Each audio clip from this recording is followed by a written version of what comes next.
Greetings TOS listeners.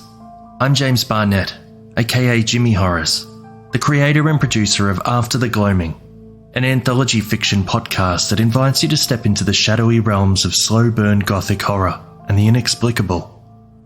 With each episode, we'll take you on a haunting journey, weaving tales of mystery and darkness that lurk just beyond the edge of perception.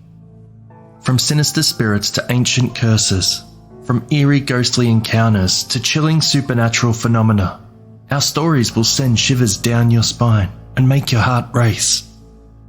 So, dim the lights, gather around the crackling fire, and prepare yourself for whispers from the past and encounters with the unknown. After the Gloaming will ignite your imagination, leave you questioning what lies in the darkness and what horrors might emerge when the sun sets. So, join us, if you dare, as we venture into the abyss. And remember, dear listeners, there's no turning back once you enter After the Gloaming. Here is the first episode of the season for you to enjoy.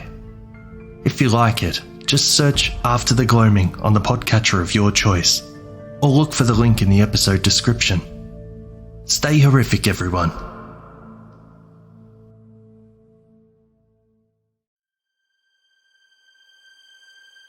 Dissonance Media and the Other Stories presents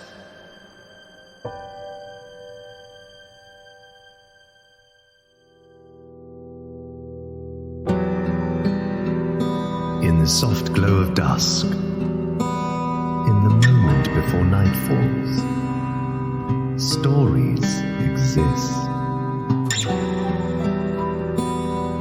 Gothic tales of the macabre, where the supernatural calls home and the shadows dance. Hold tight and don't let go, for lost you may become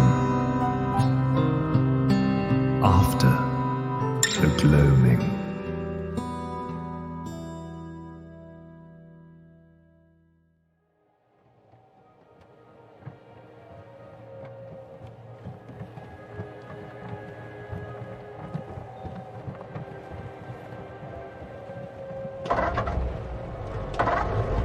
No.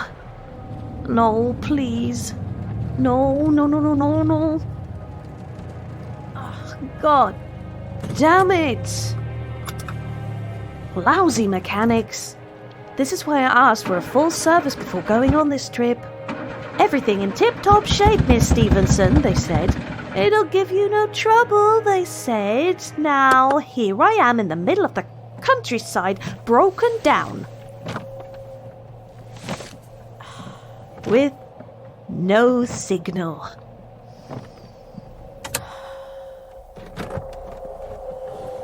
That looks like a storm heading this way.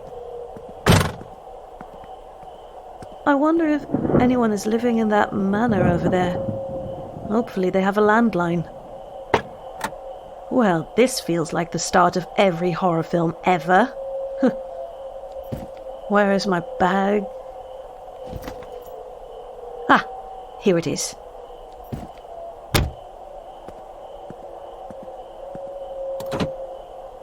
Off I go, into the unknown, and they never saw Shelley Stevenson again.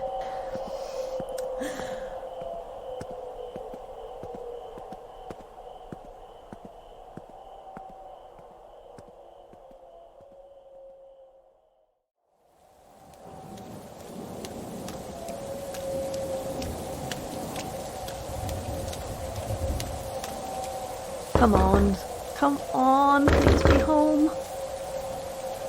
I can see a light through the window. I know you're home. Ah, of course there's no one at the door. This is borderline ridiculous. Hello? Is anyone there? I can't just walk in. Well, that settles it. I'm going in the creepy manner.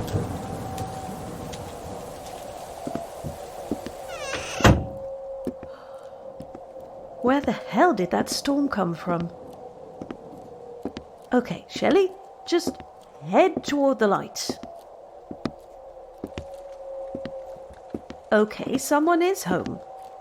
I'll just warm a little by the fire and then go and find them to apologize for the intrusion.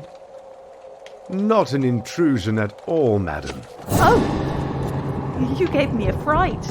Apologies. No, it's me who should apologize, sir. I've just barged in here and made use of your fire. That is not needed, madam. Shelley Stevenson. Like I said, not at all needed, Miss Stevenson. The weather's ghastly, and I would not turn away someone in need. Thank you, Mr. Blackwood. Henry Blackwood. But you can just call me Henry. Please come and sit by the fire and warm yourself. I even have some tea here if you're interested. Are you sure? I could just use your phone to call roadside, if you have one, and be on my way. Nonsense! This storm has set in for the night. Unfortunately, the telephone is the first thing to go down in a storm like this. Please have a seat. Once the storm passes, we can try the telephone again, or I can run you into town. Oh, thank you.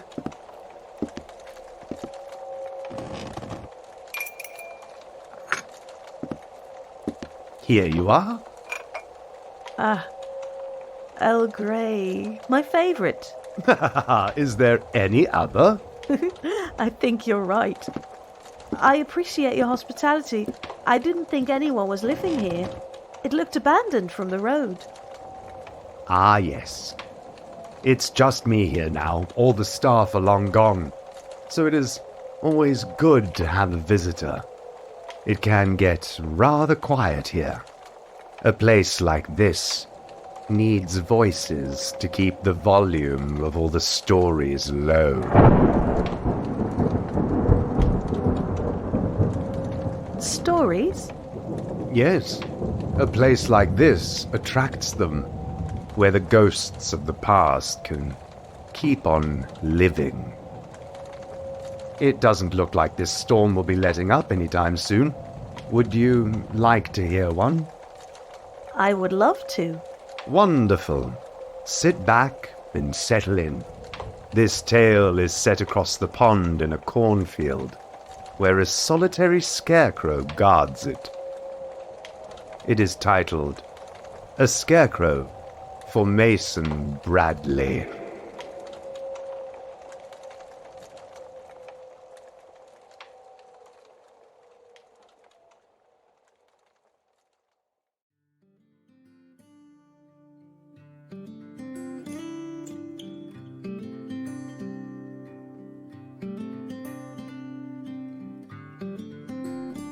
When I turned 33, I inherited a cornfield.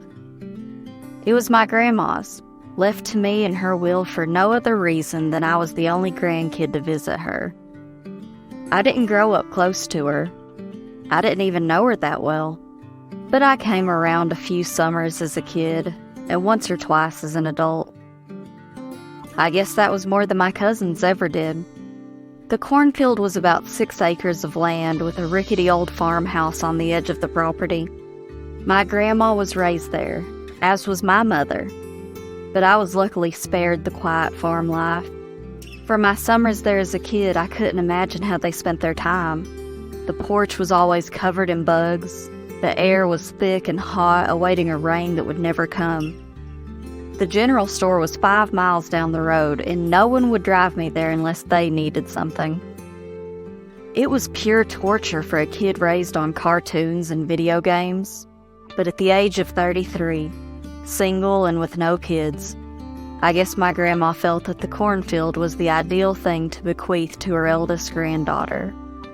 It felt wrong. I didn't have any farm experience other than watching my grandpa haul crates into his pickup truck. By all standards, my mom would have had more know-how on the fields and who to sell to, but she wanted nothing to do with the place. Bad mojo, she said. Nothing good ever goes on in cornfields, just business and scarecrows. Business and scarecrows. That's all she had to say about that. The deed was in my hands and mine alone. I figured before the crops withered away to nothing, I might as well sell the damn thing off. The house was less than ideal. In my grandmother's old age, she had neglected the property, letting men work the fields but not touch a shingle on her precious home. The result was a gnarled, wind-beaten old house that was ready to buckle. The porch I once sipped lemonade on as a kid was now warped and wavy, the stairs sinking into the center pathetically. I tripped over 2 of them as I lugged my heavy overnight bag to the front door. The lock was rusted badly, sparking a fear that jimmying the key would break the whole thing apart. The surrounding door was just as flimsy, old wood caked in layer upon layer of flaking, peeling whitewash. I kicked a heavy patch of it off, just unsticking the door. The place was shaping up to be one piece of shit. Begrudgingly, I reminded myself that this would have a payoff, if only a meager one. "Home sweet home, Grandma," I called out of habit. The house responded with silence, and I felt sadness drop into my stomach like a stone. Everything was just as she liked it. Doilies on the end table, a worn-out pinstripe couch parked in front of the TV, enshrined in a ludicrously large entertainment set. All the family VHS tapes were just where I put them. Neat rows of little black boxes with titles like Evie, 6 months, and Evie, 4th of July. Even the rare Evie college graduation taken outside the timeless quiet of her small farmhouse. They all stood side by side facing the couch where my grandma would park herself every evening to huff at the news. The couch even sagged in her usual spot.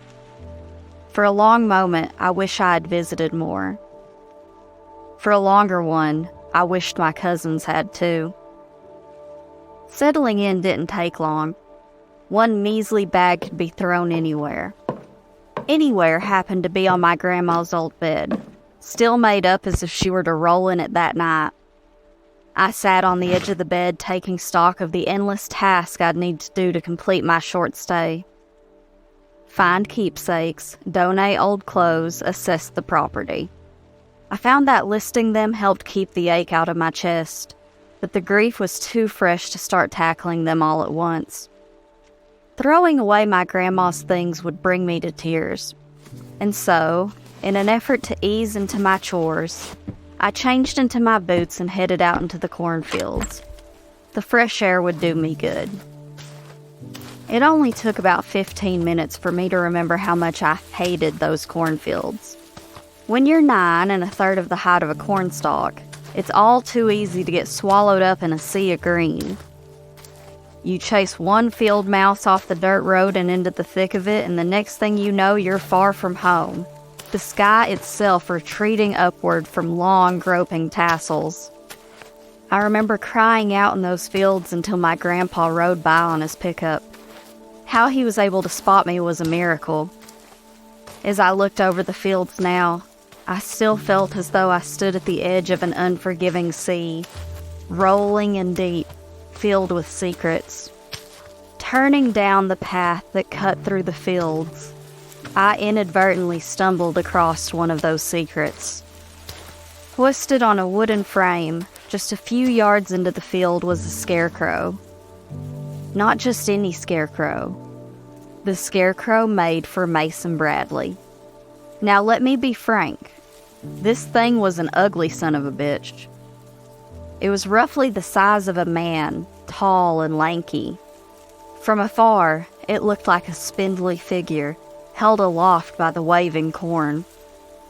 Up close, well, it was something else.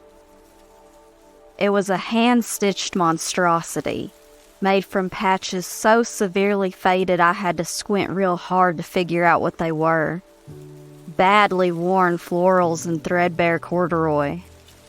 They merged in a mottled mess, sutured shut with thick, wide stitches that ran across the body like railroad tracks. From between the fabric peeked its grassy innards, spilling out from where the crows had picked away at it.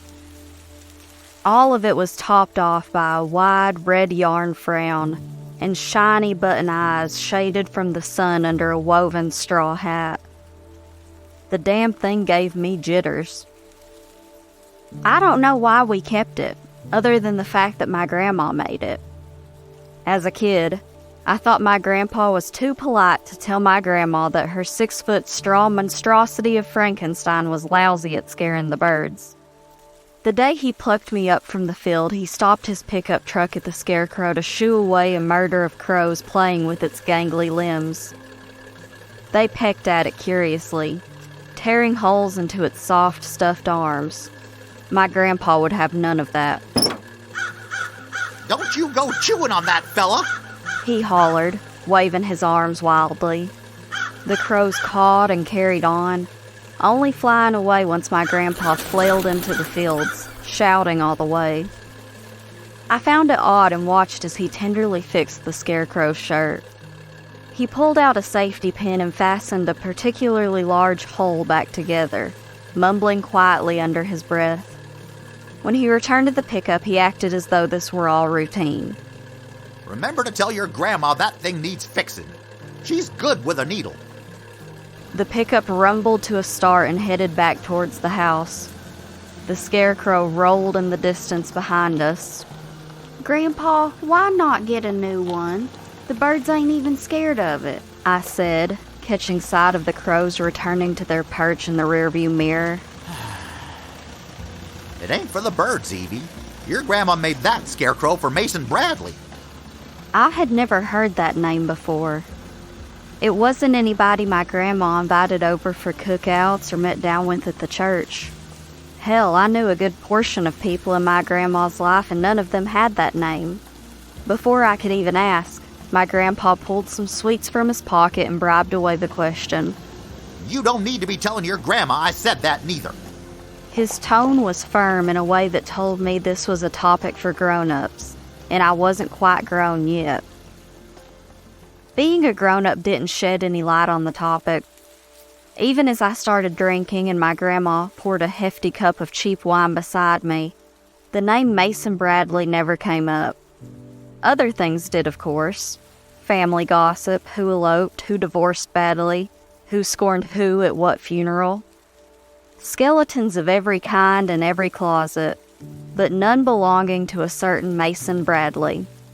The name had almost been lost to me until I was face to face with the only thing he had. That scarecrow.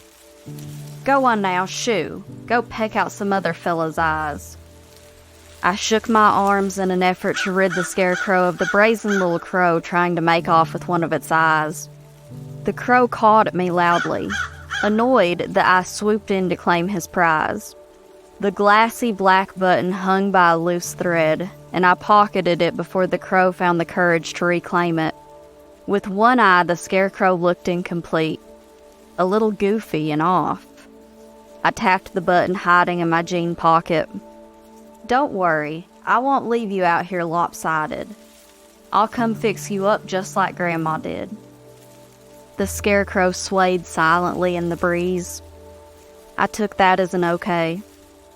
Without much else to do, I headed back to the farmhouse to beat the sun, all the while feeling like the one remaining eye of the scarecrow was fixed on my back.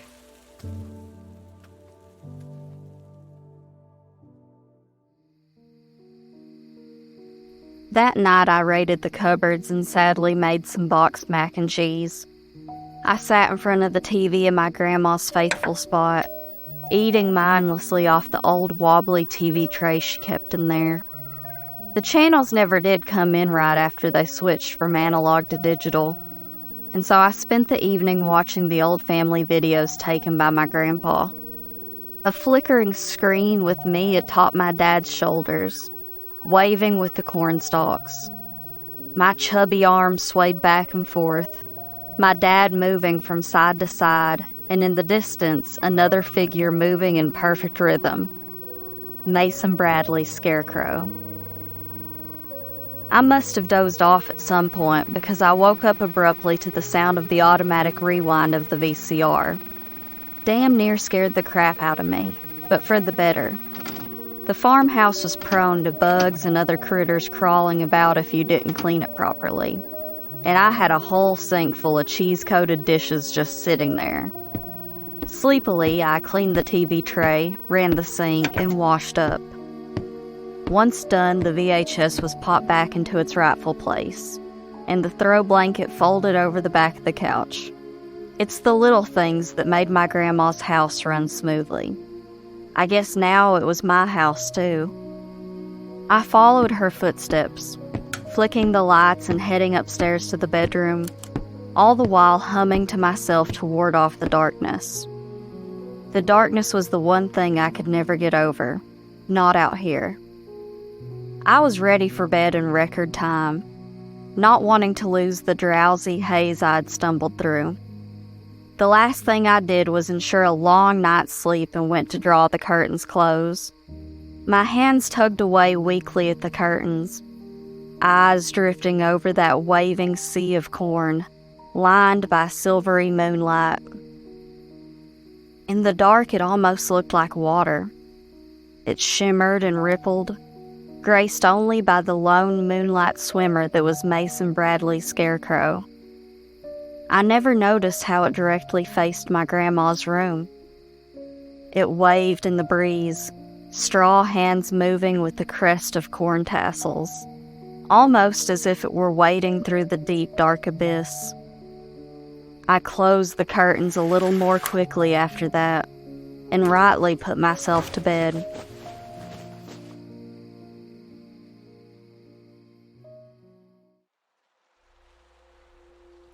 At 4 p.m. the next day, there was an unexpected knock at my door. I racked my brain trying to figure out who it was. Had I forgotten someone in that old address book of hers? An employee who I hadn't called about my grandma's death? Someone who was expecting a shipment or payment that would never come? Another series of knocks prompted me to my feet. It was glaringly obvious that I was home. My car sat out front, and my muddled work boots leaned up against the flaking exterior of the house. I chanced to peek through the curtains, but only glimpsed the sleeve of a green jacket. For the life of me, I don't know why I answered the door. Why I didn't ask who it was or refused to answer. I wish I had. The door opened with a creak, revealing a man standing anxiously behind it. He was old, around the age my grandparents were, but where age shrunk their stature, he was impossibly large. The man loomed in my doorway, yet in his large wrinkled hands was a fruit basket. Maybe that's why I opened the door the rest of the way. Yes? Sorry to bother you like this, coming over unannounced and all, but I overheard you talking at the church and figured I should pay my respects. His voice was low and gravelly, and almost too slow not to sound rehearsed. I gripped the doorknob tighter. That's very kind. I didn't know his name. The way he looked at me, it was as if he assumed I should know. I'm Mason Bradley. My blood ran cold, eyes darting out past his shoulders and into the field to check on the scarecrow. It was there, still facing the house. I don't know what else I expected to see, but the man my grandpa had insisted it was put up for was now on my doorstep. I returned my eyes to Mason, who was getting impatient. I cleared my throat. I'm terribly sorry. Were you a friend of my grandma? Something twinkled in his eyes, kind of like when you remember something particularly funny. His lips turned up into a tight smile. Something about that didn't sit right. An old one. I used to work the fields for your great-grandpa when Lorna was a young woman. He raised the fruit basket up to my line of sight. May I come in? I should have turned him away right then, knowing the awful shadow his name cast over my family. I should have, but I didn't. Instead, I stepped aside and let that slimy son of a gun into my grandma's house. Curiosity is a bitch. As Mason shuffled by me, I spared another glance at the scarecrow in the field, with its one eye staring back at the house blankly, and I cursed it. Damn thing never did one lick of good. Mason Bradley made himself at home, sitting at the kitchen table with a loud grunt. He placed the fruit basket down roughly and with little consideration for the piles of papers I had laid out. I clenched my jaw. "Can I get you anything, Mr. Bradley?" I'd lost my mind, but not my manners. Mason patted his stomach. You got any lemonade? I opened the fridge and shook the store-bought container, and Mason hummed in agreement. I poured him a glass and set it down. I had no intention of joining him, and by how slowly he sipped it, he had no intention of keeping this brief. It's been a long time since I've been in this house. At least 50 years. Seems like the kind of time that should change a whole place over, but He took a long, leisurely look around. Lorna was never much for change. I leaned hard against the countertop, folding my arms defensively over my chest. 50 years seems like an awful long time to be out of touch. Mason seemed to catch my meaning and laughed it off. Well, me and your grandma were always at odds. When Eugene died, I thought about coming over and catching up. But life got in the way, I guess. Seems like I should have come for her sooner. I crossed my arms tighter, trying desperately to hide the rage turning my knuckles white. I did not like this man. I didn't like his tone, his walk, the way he sat in my grandma's chair like he had been a part of this family the whole time, like he was more than just a name we propped up in the cornfields. The worst part is, the more he talked, the more I had the creeping feeling he deserved to be out there among the crows. You looking awful like Lorna, you know, Evie? I shuddered. I hadn't gone by Evie in years. Despite that damned scarecrow, it seemed Mason Bradley didn't have any problem sticking his nose into my family's business all these years. The idea that he was skulking around the cornfields when I was out there playing was enough to make my skin crawl. I shrugged my shoulders in an attempt to look calm and collected. Everybody tells me I look more like my grandpa Eugene. Same nose. Same nose, sure. There was a long, tense silence where Mason did nothing but stare blankly. The conversation had teetered off, and I suppose this is where a normal guest would take their leave, but not Mason. No, he didn't plan on leaving just yet. Have a piece of fruit, why don't you? They're from my farm down the road. The fruit basket was all apples.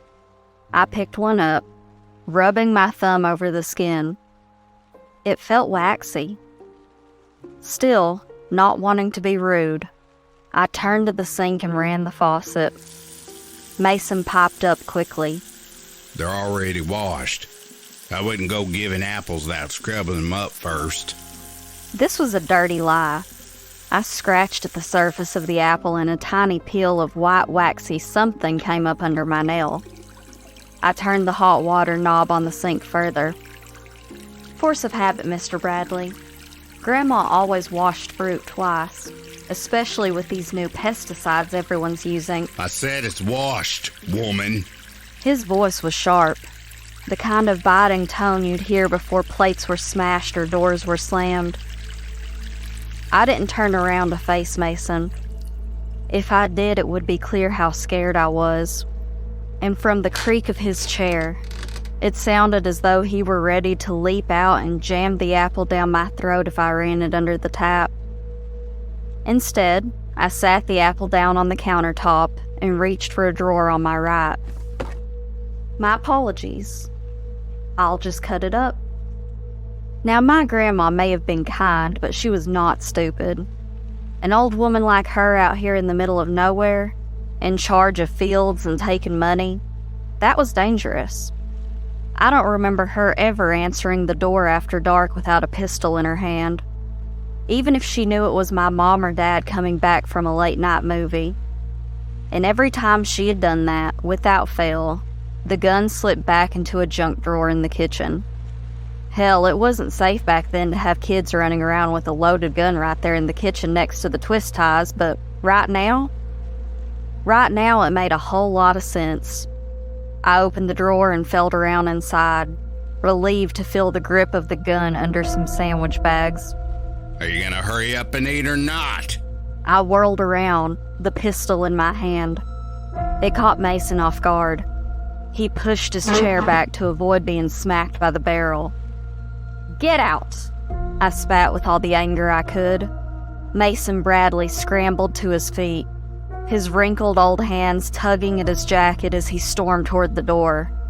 I followed, gun still in my outstretched hand, making sure he went straight for the door.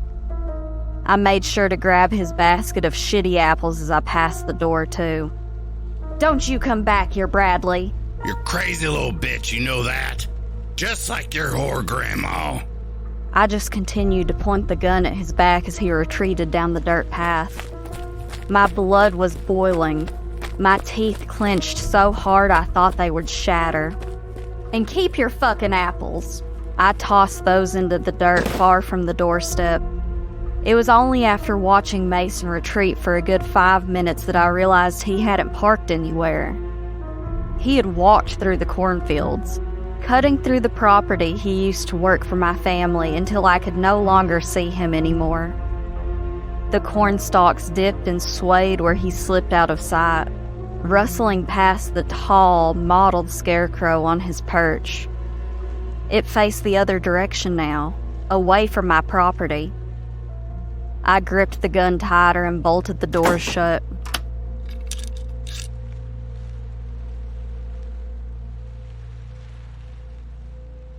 I set out on a mission that night. Somewhere in this house, amid the junk and clutter, there had to be answers. Something my grandma and grandpa hid for over 50 years. With dinner nothing more than a sandwich on my plate, I sat out on the floor of my grandma's room ready to sift through the piles of books and keepsakes littering the floor of the closet. I tried not to get too sidetracked by sentimentals. The photo albums, the baby shoes, and the home movie reels would have to wait. It was journals I was after. The older, the better.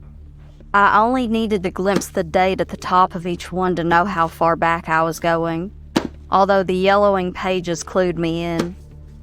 I piled the journals beside their box, shuffling some baby clothes around to make room, when something fell back into the closet.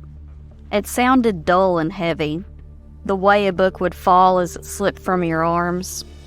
It could have been crammed into one of the bags hastily and never rejoined its fellow books in the box. I almost missed it. Curiously, I dove in after it. The book was in fact a journal, an ugly one. The cover was scratched and the pages were warped, almost as though it were caught in a house flood. It smelled of mildew and lingering smoke. Examining the book, I could see that certain pages had been burned. This book was too wrecked to not be important. Why keep it? I flipped open the journal, taking note that the date was more than 50 years prior. It was hard to read due to the water damage, but it was what I was looking for. What I found was disturbing. After pages and pages of home life and farm duties, Grandma mentions the new troubling farmhand on her property. The following are some excerpts that are still legible. Dear Diary, that new boy, Mason Bradley, is a menace. I don't know why Pa hired him. All he has to do is help put up fences, but I catch him smoking and goofing off every chance he gets. Today, I tried to tell him off for taunting the cows, and he flicked his cigarette at me. It landed in the hay and almost started a fire. I stomped it out, getting cow pie and tobacco all over my new shoes. Mason laughed at that. I hate his sour guts. Dear Diary, I don't think Mason Bradley ever goes home. He's weird like that.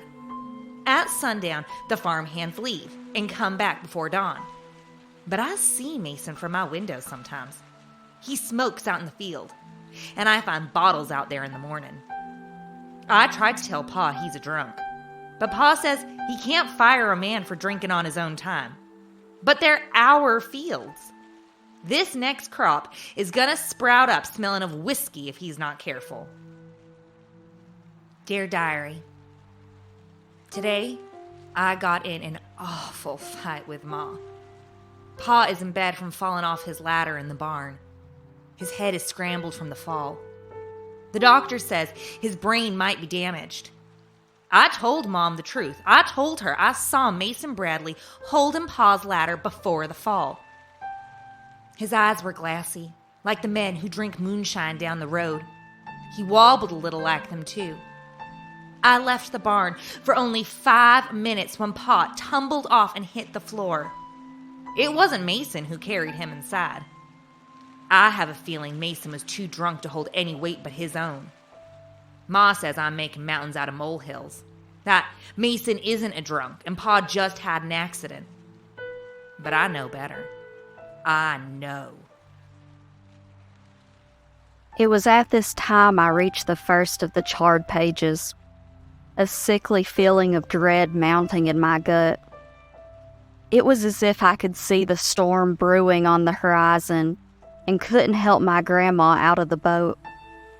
The next excerpt is heavily damaged by both fire and water, but it goes as follows.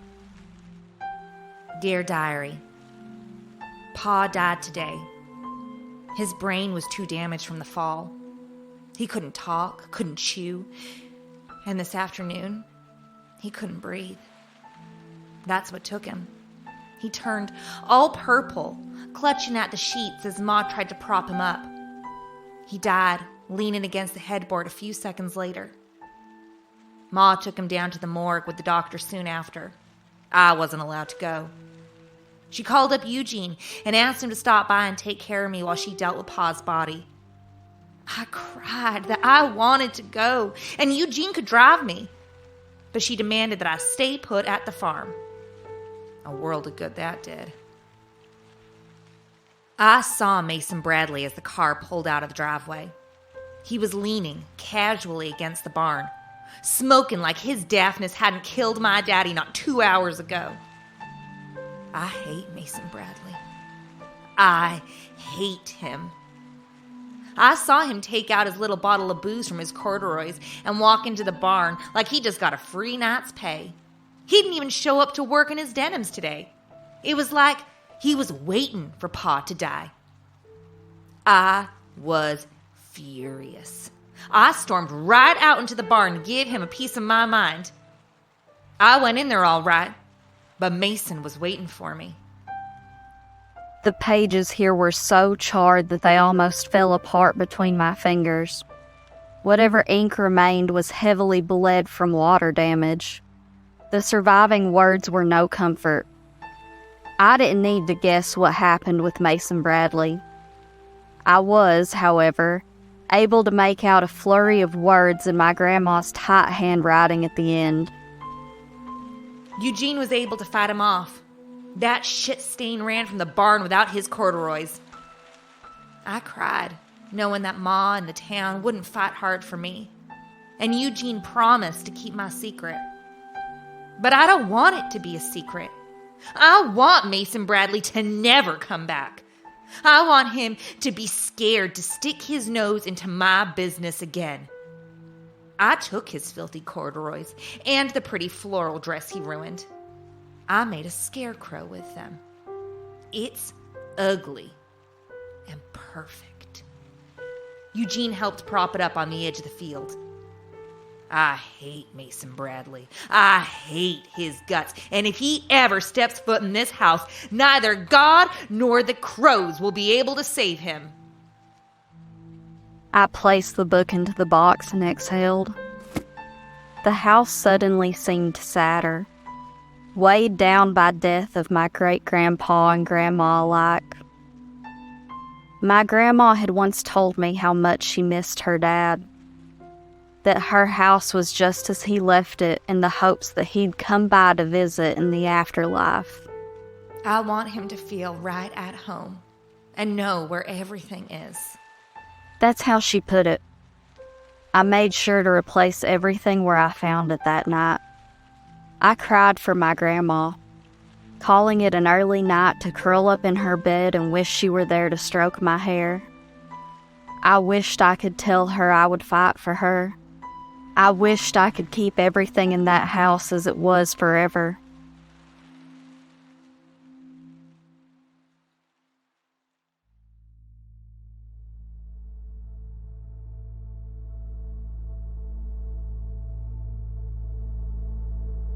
I must have fallen asleep because I awoke with a start late that night. The curtains were still open, spilling moonlight into my room. My heart pounded in my chest as I struggled to find out what had jarred me from my sleep. That's when I heard a thump at the front door. My heart leapt into my throat. Someone was trying to get in. My mind went to the obvious. Mason Bradley. I had scorned him that afternoon and he had come back to seek vengeance. Unfortunately for me, I had left the gun downstairs in the kitchen. Not only was he breaking in, but he also knew where my only weapon was. Frantically, I rushed to the window. If I could jimmy it open, maybe the jump down wouldn't be bad. I could race to the car and get out of here. The thought of breaking my legs didn't even occur to me. All I wanted was to escape. I pressed my hands against the cool glass window panes, judging the distance down.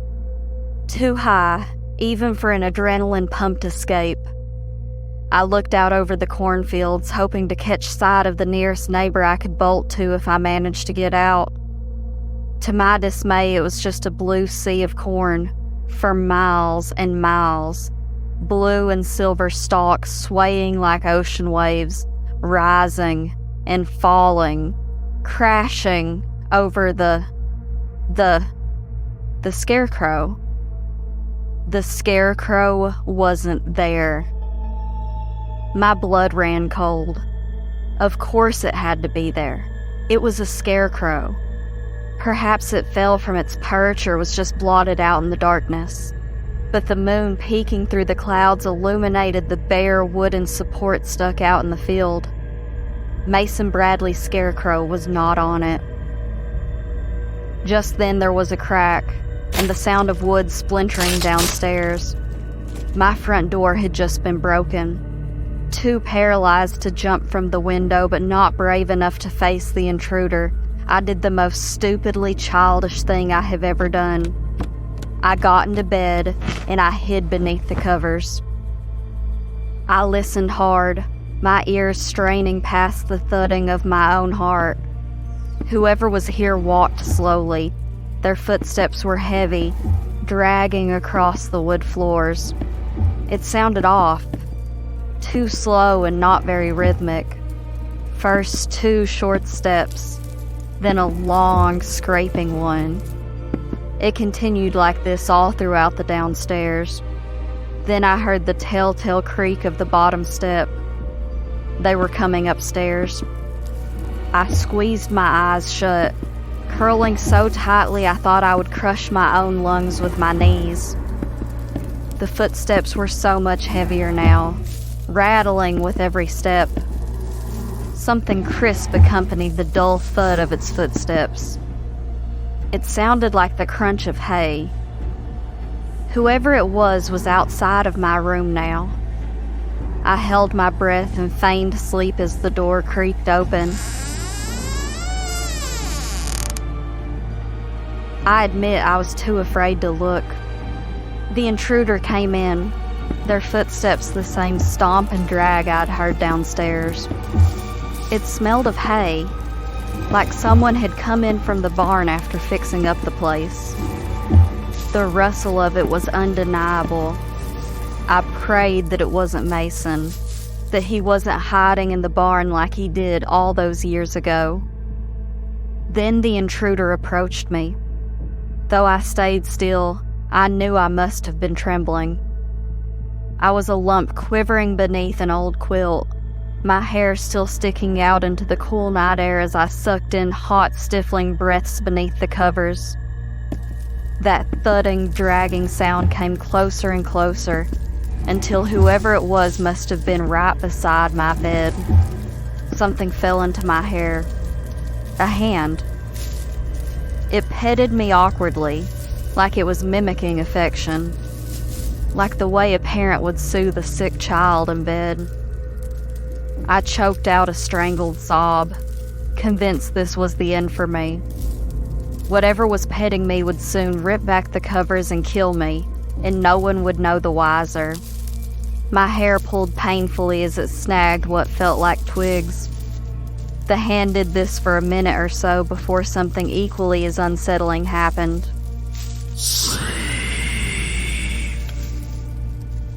That's all it said. Sleep. One horribly coughed up word that sounded like it was hissed and garbled. Like a woman whispering, and a man who couldn't catch his breath. It withdrew its hand and ventured to the opposite end of the room. Equal parts curious and oxygen deprived, I opened the blanket to take a peek. There, on the opposite end of the room, was Mason Bradley's scarecrow. It was hunched over a pile of my clothes, ransacking the place to find something. I watched silently as it flung sweaters and t-shirts aside in its quest for... well, I didn't know quite yet. It only dawned on me when I saw the scarecrow picking up my jeans. It clumsily stuck its long fabric fingers into the pocket to fish something out. Its button eye. I hadn't neglected to patch it back on. That didn't seem to bother the scarecrow, however. It found a pin on the vanity table, piercing the button into place on the worn fabric. The job was clumsy.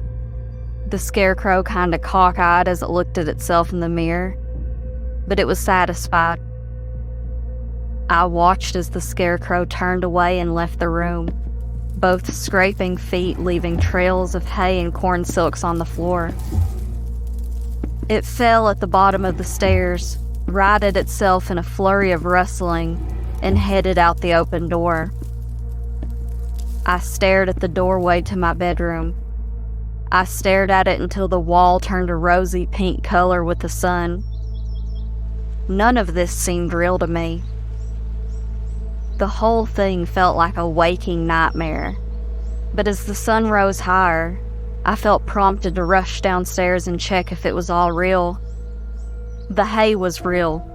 It stuck to my feet as I ran down the stairs, forcing me to hop over a pile of stuffing in the spot where the scarecrow tumbled down. My front door was open, splintered at the rusty lock, but all of that felt much more believable than what I found outside. The apples that Mason had brought to me the day before still lay in my driveway, along with the corpses of a dozen or so crows that had fed on them. Overhead it caused quite a storm, a murder of crows circling the cornfields excitedly. None bothered to swoop down and peck at the apples lying beside their fallen fellow corvids. They instead cawed loudly, swooping and diving to the end of the cornfield. I followed them. Followed the sound to the edge of the field where I was sure to find the scarecrow. My mom said nothing good goes on in the cornfields. Nothing but business and scarecrows. I found both of them that morning. The scarecrow had gone but didn't leave the fields unattended. Its post was occupied by a man I already knew. Mason Bradley was cut open. His innards spilled to the floor so his guts could be stuffed with hay. His arms were outstretched, supporting 6 crows on each limb. They pecked at him ravenously, tearing at his cheeks, his eyes, and his throat. That too had been slashed and stitched like a poor quill over the wooden stake that ran through him. The crows sang for their feast, for the first time paying no attention to the corn. And me? I just stood there, my bare feet caked in bloody hay, admiring the work my grandma had made. How lovely it looked in the morning sun. A scarecrow for and from Mason Bradley.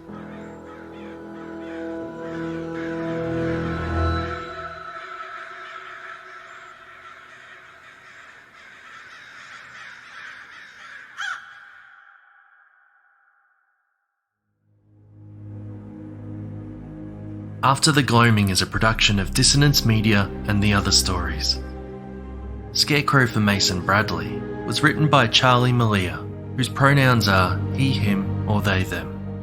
Charlie Malia is a queer trans author who specialises in horror and speculative fiction. Pulling from his background in art history and occult studies, Charlie's work explores themes of chaos, belonging, and superstition.